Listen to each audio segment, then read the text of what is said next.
Colonisation, saison 2, Haïti. Troisième épisode, Blancs et gens de couleur. Bonjour et ravi de vous retrouver pour un nouvel épisode. Si vous vous rappelez bien, la dernière fois, je me suis appesanti sur la ligne de fracture principale de la société coloniale, c'est-à-dire le rapport à l'esclavage. Mais cette société n'est pas seulement divisée par une hostilité raciale entre noirs et blancs. Pour commencer, il y a aussi une catégorie intermédiaire entre les blancs et les noirs, ce qu'on appelle les gens de couleur. Ensuite, il y a des conflits qui opposent les intérêts blancs même entre eux. Et ce sont ces tensions entre blancs d'une part, entre blancs et gens de couleur d'autre part, qui vont ouvrir la brèche dans laquelle les esclaves vont s'engouffrer. Mais avant d'entrer dans le vif du sujet, il faut bien avoir à l'esprit tout ce qu'on a appris la dernière fois. En effet, les conflits parmi les blancs et les gens de couleur que je vais décrire aujourd'hui prennent aussi racine dans le système esclavagiste. Il s'agit pour les administrateurs royaux de pérenniser l'esclavage, d'en être les bénéficiaires exclusifs pour les planteurs blancs, et enfin pour les gens de couleur d'être associés à la classe dirigeante blanche. Commençons donc par cette population blanche, qui est bien entendu au sommet de la pyramide raciale et sociale. Ce qu'il faut dire d'abord, c'est qu'il y a blancs et blancs, et que tous les blancs ne sont pas logés à la même enseigne.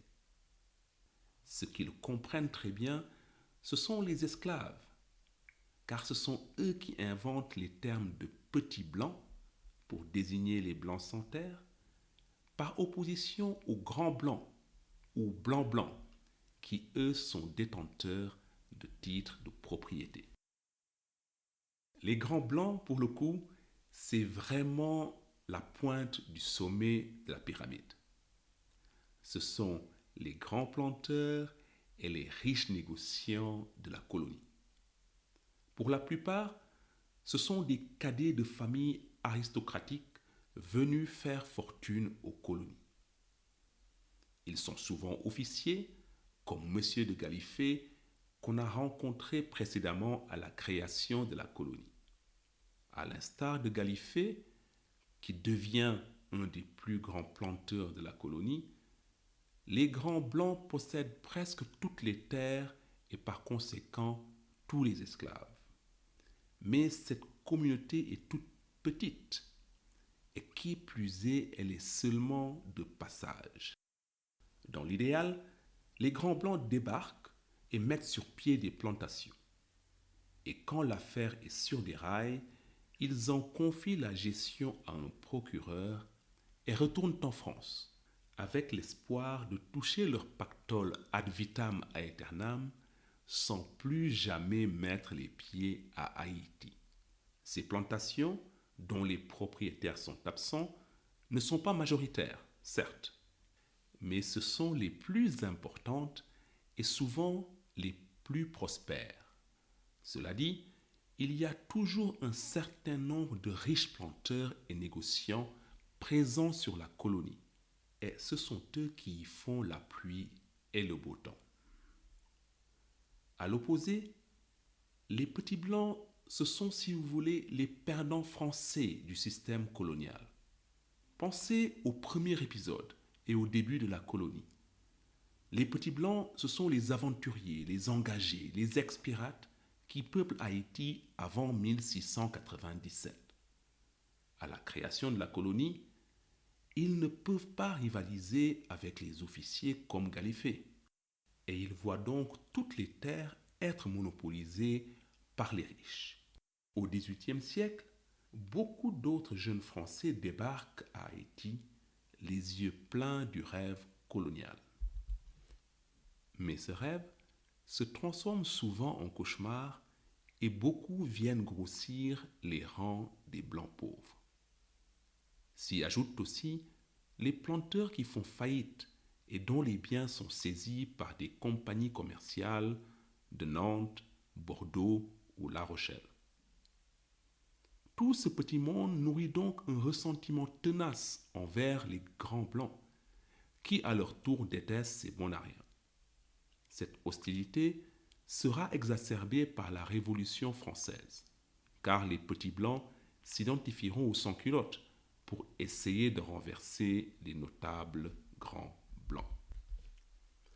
À Haïti, les petits blancs n'effectuent aucun travail manuel. Ça, c'est pour les esclaves. Ils sont donc employés, commerçants ou encore artisans. Dans les campagnes, ils sont souvent gérants dans les plantations. Comme je l'ai dit tout à l'heure, tout propriétaire absent dispose d'un représentant légal qu'on appelle un procureur. Ce procureur réside en ville, mais embauche des gérants à qui il donne totale autonomie pour aller dans les campagnes gérer les habitations. Et ici, il faut dire un mot des gérants, qui comptent parmi les plus gros salauds de la colonie, excusez-moi du terme. Ils sont bien sûr sous la pression des propriétaires pour produire toujours plus. Ce sont donc eux qui font le sale boulot qu'on a décrit la semaine dernière. D'autre part, ce qui intéresse les gérants, c'est aussi de faire vite fortune et de rentrer en France, tout comme les propriétaires. Alors ils profitent de leur autonomie pour s'enrichir quelquefois aux dépens des propriétaires. Par exemple, ils forcent les esclaves à travailler le dimanche sur leurs projets personnels. Ils réservent les vivres exclusivement pour leurs esclaves personnels ou leurs animaux. Spoil alert donc, les gérants seront les cibles privilégiées des coupe-coupes quand viendra la révolte de 1791. Pour résumer, les petits blancs envient donc les grands blancs tout en torturant les esclaves pour leur compte. Mais leur haine la plus tenace, les blancs pauvres la réservent aux gens libres de couleur. Les gens de couleur, pour aller vite, ce sont les métis. Cette communauté comprend certes une infime minorité d'esclaves noirs affranchis, Toussaint Louverture par exemple, mais dans leur grande majorité, c'est bien ce qu'on appellerait aujourd'hui des métis. D'ailleurs, j'emploierai souvent le mot métis à la place de gens de couleur. C'est un anachronisme horrible, mais vous me le pardonnerez.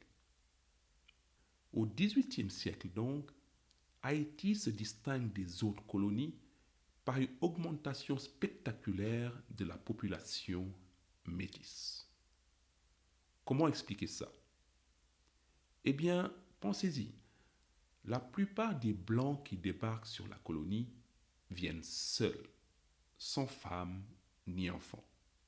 La conséquence, c'est que les femmes noires subissent les assauts répétés des maîtres, qui sont légalement propriétaires de leur corps, mais aussi des gérants, des surveillants et autres Blancs.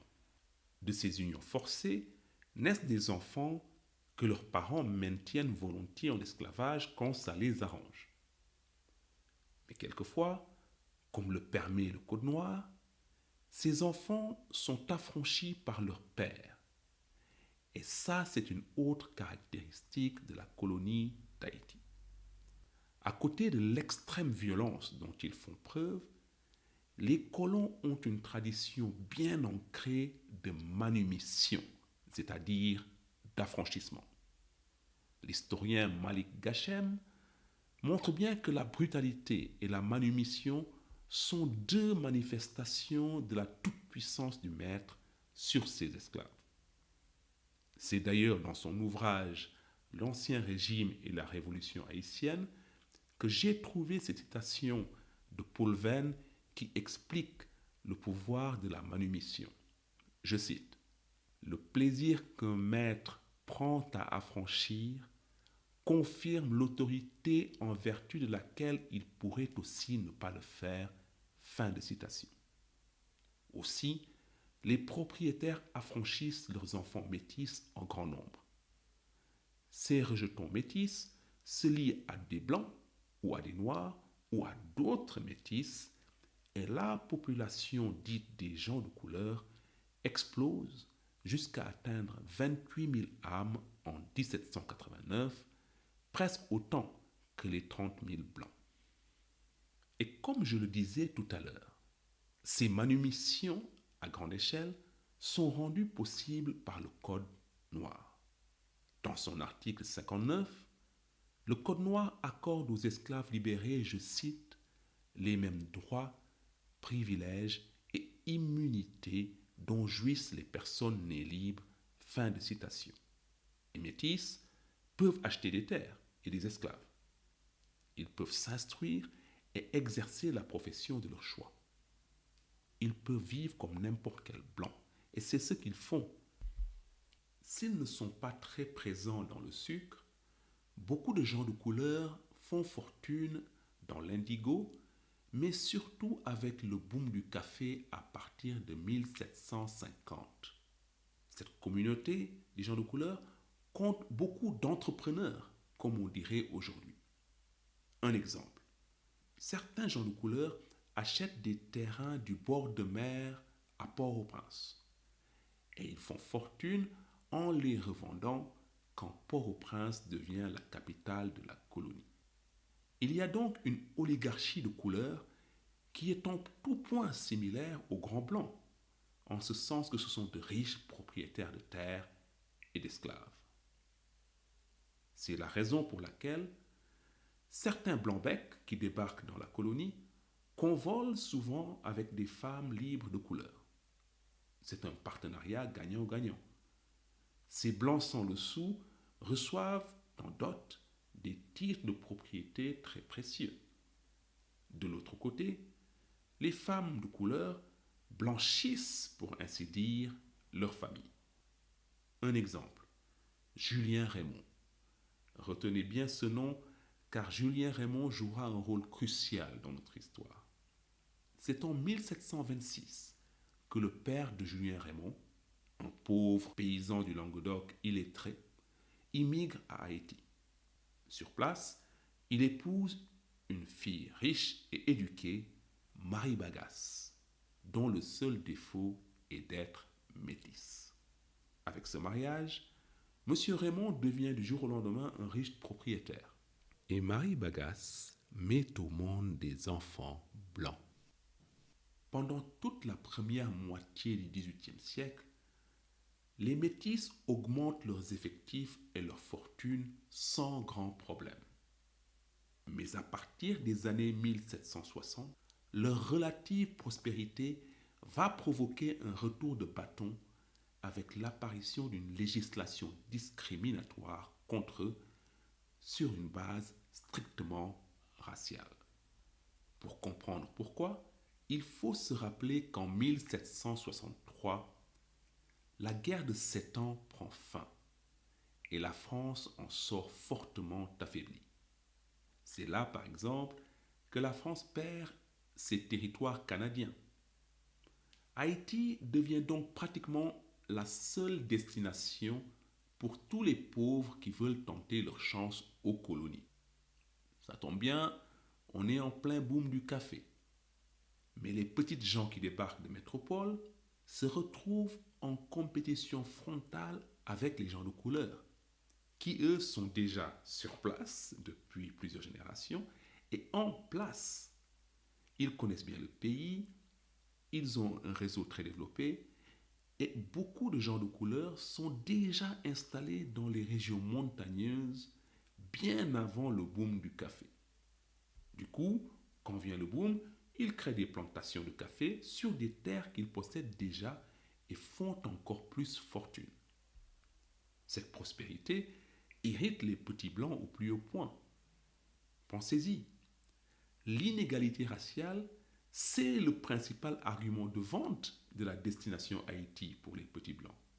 Alors ils ne supportent pas, mais alors pas du tout, que des esclaves tout juste affranchis se la jouent devant eux. Autre grief, ceux des gens de couleur qui en ont les moyens envoient leurs enfants étudier en France. Julien Raymond, par exemple, y fait des études d'orfèvrerie. Or, quand ces jeunes reviennent à Haïti, leur raffinement contraste beaucoup avec l'ignorance des rustres blancs. Les métis méprisent donc les petits blancs et les traitent de, je cite, nègres blancs. Expression immonde qui a le don d'insulter aussi bien les blancs pauvres que les esclaves. Vous l'aurez compris, les gens de couleur sont des esclavagistes comme les autres. Ce qui se passe après la guerre de 7 ans, c'est que les petits blancs vont s'unir aux grands blancs et à l'administration royale pour mettre un frein à la montée en puissance des métis. Le problème des grands blancs, c'est qu'ils se sentent menacés par cette montée en puissance.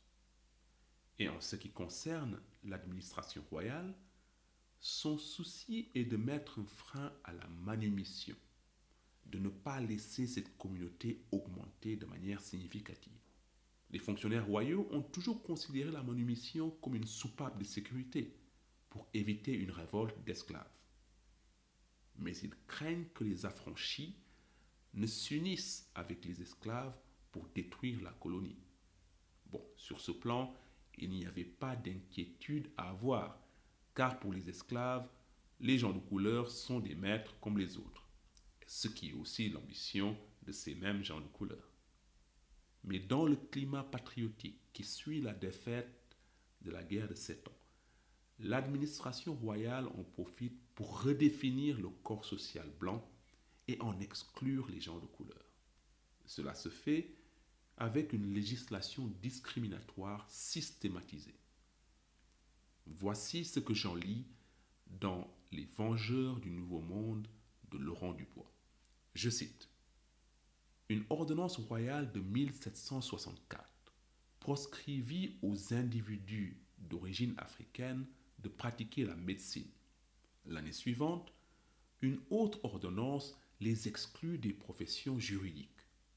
En 1773, interdiction de prendre le nom des maîtres ou celui des parents blancs.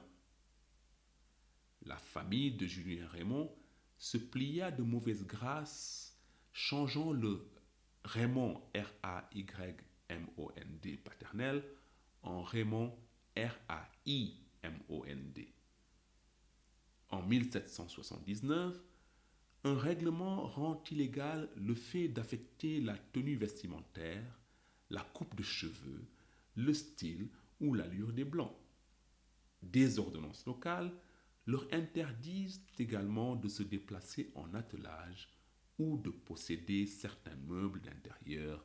Fin de citation. Ça a l'air absurde comme ça, mais c'est bien une redéfinition du terme blanc. Sont blancs non pas ceux qui pensent l'être ou qui ont l'air de l'être, car certains gens de couleur sont plus blancs que certains blancs, mais ceux qui n'ont pas une seule goutte de sang noir. Et il faut qu'on puisse le voir quand les gens sont en société, c'est-à-dire avec leurs habits ou de la manière dont ils se déplacent. La famille Raymond, par exemple, se considérait blanche depuis le mariage de Marie Bagasse et du père Raymond.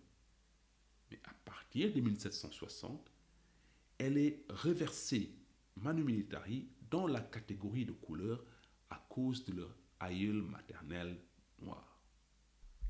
Et à partir de ce moment, c'est une véritable folie chromatique qui s'empare de la colonie, car il faut distinguer les blancs de ceux qui ne le sont pas, et parmi ceux qui ne le sont pas, il faut distinguer à quel degré ils ne sont pas blancs.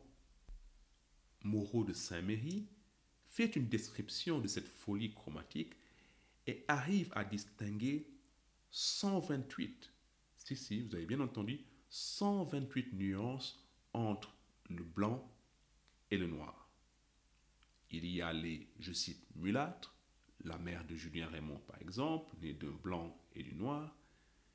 Julien Raymond lui-même est carteron, ayant 3 grands-parents blancs et un noir, et je vous épargne les autres catégories telles que les mamelouks, les métis, les sans-mêlés, les marabouts, les griffes et autres sakatras. Cependant, il faut dire que ces lois racistes ne sont pas efficaces à 100%. Premièrement, parce que, à l'instar du Code noir, les lois ne sont pas appliquées à la lettre. Deuxièmement, les gens de couleur ne se laissent pas faire et n'hésitent pas à utiliser les tribunaux. Malik Gachem cite le procès extraordinaire d'une femme de couleur libre contre son ancien maître, qui veut la réduire de nouveau en esclavage pour ingratitude, conformément à l'article 58 du Code noir, qui recommande aux affranchis un respect pour leurs anciens maîtres. Troisièmement, et c'est sur ce point que je voudrais insister, il y a les contradictions mêmes de la population blanche. Alors que prolifèrent les lois racistes à partir de 1760, les grands blancs n'arrêtent pas pour autant d'engendrer des enfants avec des femmes d'origine africaine et à leur léguer quelquefois leurs biens. En faisant cela, les blancs vident les lois raciales de leur substance. Mais c'est aussi une manière de revendiquer leur droit à affranchir qui ils veulent, de la même manière qu'ils s'opposeront aux tentatives royales de limiter leur brutalité. On y reviendra. Mais le domaine où la contradiction des Blancs à l'égard des gens de couleur se manifeste le plus, c'est le service militaire. La colonie est comme, je cite, une ville menacée d'assaut, dont les habitants libres, je cite, marchent sur des barils de poudre, fin de citation. Les magistrats coloniaux ont donc besoin de troupes pour maintenir l'ordre et empêcher une révolte d'esclaves. Or, les Blancs ne veulent pas entendre parler du service militaire. Ils préfèrent se concentrer sur les activités lucratives plutôt que de perdre du temps à dépenser de l'argent et à risquer leur vie dans la milice. Et ce motif de désaccord est constant entre les Blancs et l'administration royale et il culmine même avec une rébellion violente en 1769 quand les planteurs et les gens de couleur s'unissent pour contester un renforcement de la milice coloniale. La révolte est réprimée, mais le gouverneur royal n'arrive pas à surmonter la résistance des Blancs. Et après 1770, les Blancs sont de facto exemptés du service militaire. À partir de là, les effectifs de la milice et de la maréchaussée sont presque exclusivement composés de métis, sauf bien sûr pour les postes d'officiers dont ils sont exclus à cause des lois racistes. Pour les gens de couleur, la pilule du service militaire est dure à avaler, mais ils n'ont pas le choix. Servir dans la milice est le seul moyen d'action citoyenne qui leur est ouvert. C'est ainsi, par exemple, qu'un détachement de libres de couleur participe à la guerre d'indépendance américaine alors qu'aucun blanc d'Haïti n'y participe. Conclusion, au moment même où elle les exclut via des lois discriminatoires, la colonie dépend entièrement des métis pour la protéger des esclaves. Si on fait le point à ce moment-ci de l'épisode, on a vu deux tensions. Première tension, entre petits blancs et grands blancs. Deuxième tension, entre blancs d'un côté et gens de couleur. Et je voudrais terminer donc l'épisode avec la troisième tension, celle qui existe entre les colons et l'administration royale, autrement dit entre la colonie et la métropole. Pour parler de l'administration royale, elle est dirigée sur la colonie par deux personnalités, le gouverneur et l'intendant. Le gouverneur est typiquement un militaire, un membre de la noblesse d'épée, et il représente le roi. À ce titre, le gouverneur est en charge des affaires militaires et profite d'avantages en nature très conséquent. Il partage le pouvoir avec un intendant, lui aussi grassement payé, mais qui est un civil.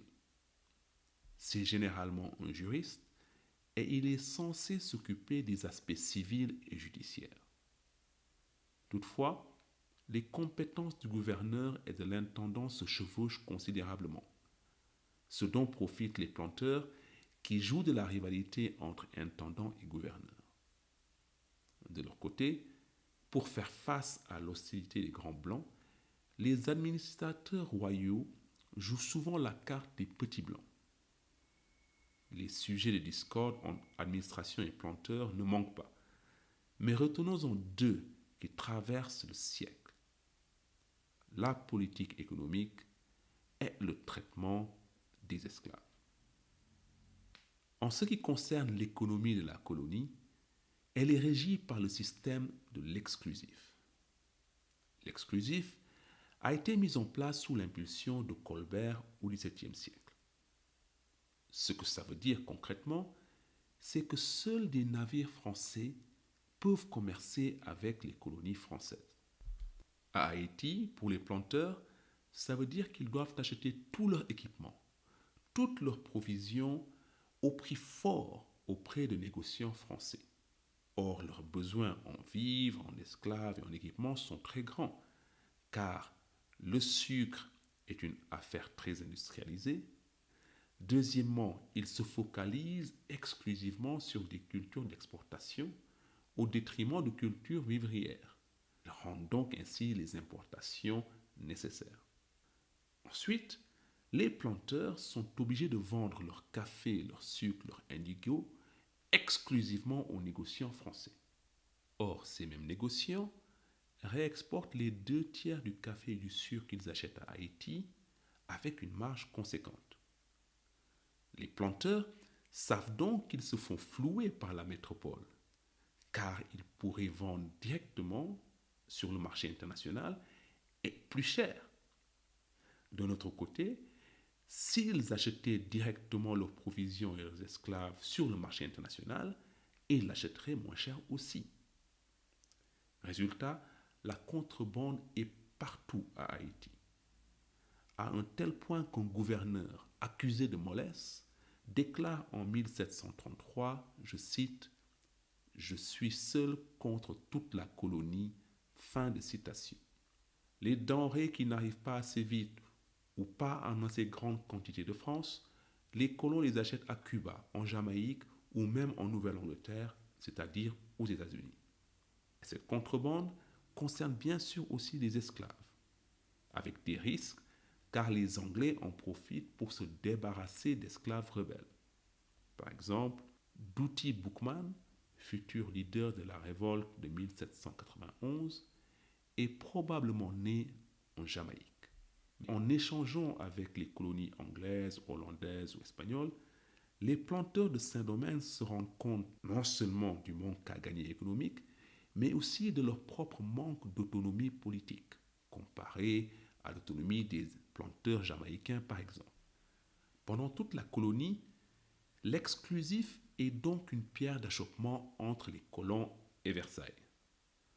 En 1723 par exemple, un soulèvement se déclenche avec l'octroi de privilèges commerciaux à la Compagnie des Indes, octroi que les planteurs trouvent inique. Ces privilèges sont retirés, mais l'exclusif n'est jamais reformé.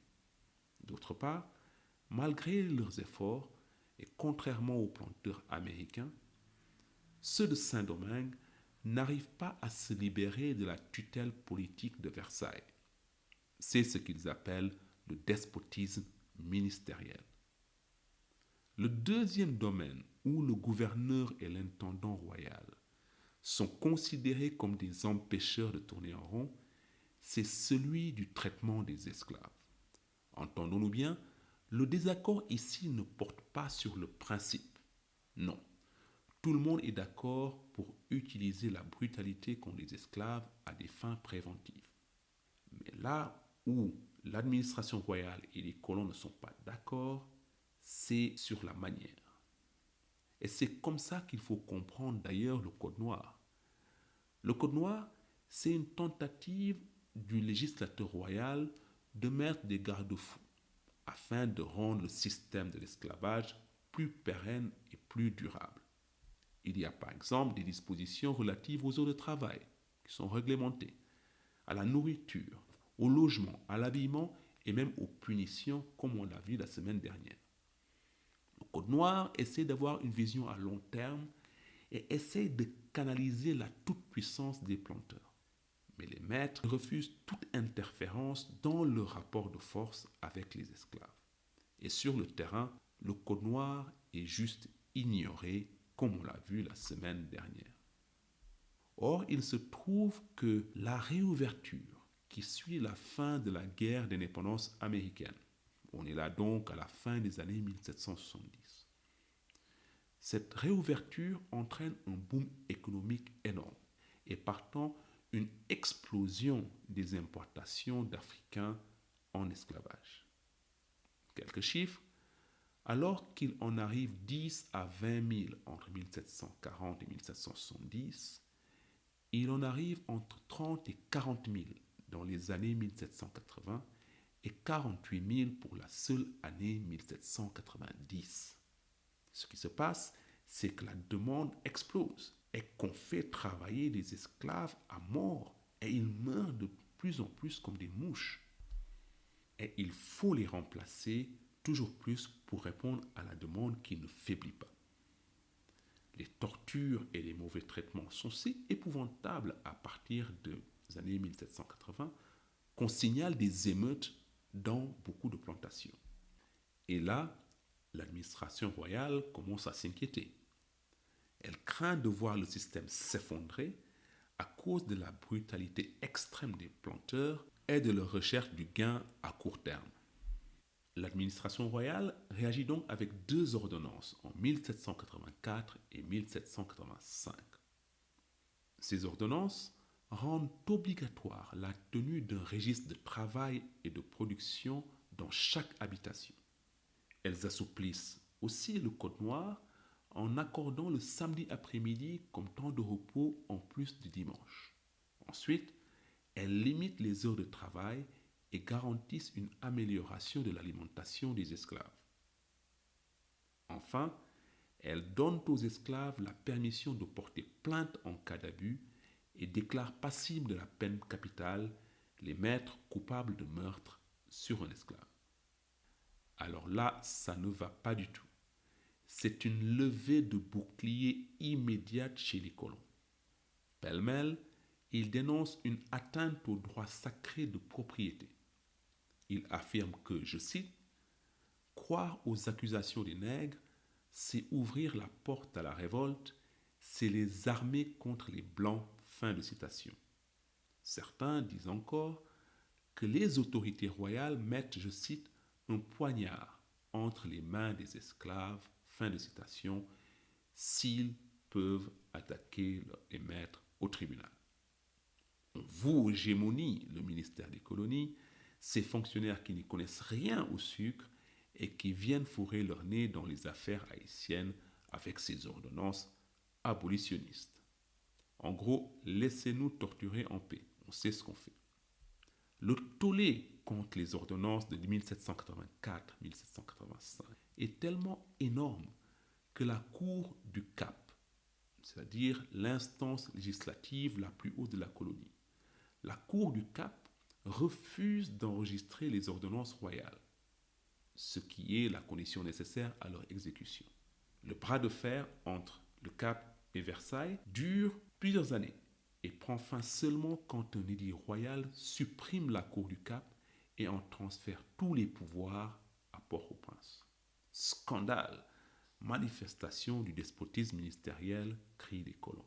Et ce bras de fer atteint un point culminant en 1788 avec la fameuse affaire Lejeune. Cette affaire remonte jusqu'au gouverneur et à l'intendant. Et ceux-ci y voient une occasion unique de contrôler une fois pour toutes la brutalité des planteurs. Dans leur langage, ça donne, je cite, une occasion unique d'arrêter par un seul exemple le cours de tant de cruauté. Fin de citation. En 1788 donc, un planteur, M. Lejeune, torture 2 femmes esclaves, Zabeth et Marie-Rose, les suspectant de macandalisme. Vous vous en rappelez, c'est-à-dire d'avoir empoisonné d'autres esclaves. Pour les forcer à avouer, Lejeune brûle les jambes des esclaves. Il les enferme au cachot et menace quiconque essaie de le dénoncer. Pourtant, c'est bien ce que font 14 esclaves, conformément au Code noir et aux ordonnances de 1784. Des juges se rendent sur l'habitation et découvrent les 2 femmes enchaînées, les jambes en décomposition et l'une étranglée par un collier de métal. Les 2 femmes meurent peu après. Mais elles ont quand même le temps de témoigner des tortures auxquelles elles avaient été soumises. Quand M. Lejeune, pour se disculper, fournit une boîte contenant le supposé poison, l'analyse du contenu de la boîte ne révèle que du tabac et 5 crottes de rat. Lejeune est donc inculpé, mais sa défense est simple. Il faut donner tout le crédit à sa parole à lui, car c'est un maître, et il ne faut accorder aucun crédit à la parole des esclaves. Sinon, dit-il, c'en est fini de l'autorité du maître et c'en est fini de la colonie. Les magistrats royaux, eux, répondent que c'est justement si la violence des planteurs n'est pas contenue et que les esclaves ne trouvent aucun recours dans les voies judiciaires, qu'ils n'auront alors d'autre option que de se révolter. Comme un seul homme, tous les planteurs apportent leur soutien à Lejeune et ils pèsent de tout leur poids pour que les poursuites soient abandonnées. Et c'est ce qui se passe. En fin de compte, l'administration royale cède devant les planteurs et abandonne les poursuites contre Lejeune. Les colons blancs ont donc gagné le bras de fer. À la veille de la Révolution, alors que la crise qui y mènera a commencé depuis un certain temps déjà en métropole, les planteurs ont montré les crocs face à l'administration royale et leur vision a triomphé. À savoir, pas d'ingérence de l'État dans la relation maître-esclave. Sinon, c'est la guerre. Les colons comptent maintenant donc pousser leur avantage. Ils entendent profiter de la crise en métropole pour enfin obtenir leur autonomie politique. Quant aux gens de couleur, ils n'ont aucun problème avec l'esclavage. Mais ils envoient des représentants aussi en métropole pour faire du lobbying en leur faveur. Personne ne s'inquiète d'une éventuelle révolte des esclaves. Pourtant, ces derniers observent les fissures qui se font jour chez la classe dirigeante et ils se tiennent prêts à rendre possible la prédiction de Louis-Sébastien Mercier. Qu'est-ce que c'est ça, me dites-vous? Eh bien, Mercier est l'auteur d'un texte d'anticipation intitulé L'an 2140. Dans ce texte, l'auteur se réveille après un voyage de 672 ans dans le futur et se retrouve dans un monde idéal. Sur une place, il voit la statue d'un homme noir. Et sous la statue, il y a écrit, je cite, « Ô vengeur du nouveau monde », fin de citation, car cet homme a brisé les fers des esclaves d'Amérique. Rendez-vous donc à l'épisode prochain qui s'intitulera 1789. On y traitera, comme l'indique le titre, des premiers soubresauts de la Révolution française et de leur impact à Haïti. Mais avant de nous quitter, comme d'habitude, ma recommandation musicale. Aujourd'hui, c'est la chanson À la dérive du regretté Éric Charles et du groupe Musique. Vous en trouverez les détails dans la description de l'épisode. Je vous donne donc rendez-vous au prochain épisode. D'ici là, portez-vous bien et salut, hein. ñëwaat naa jaake ñëwaat naa jaake ñëwaat naa jaake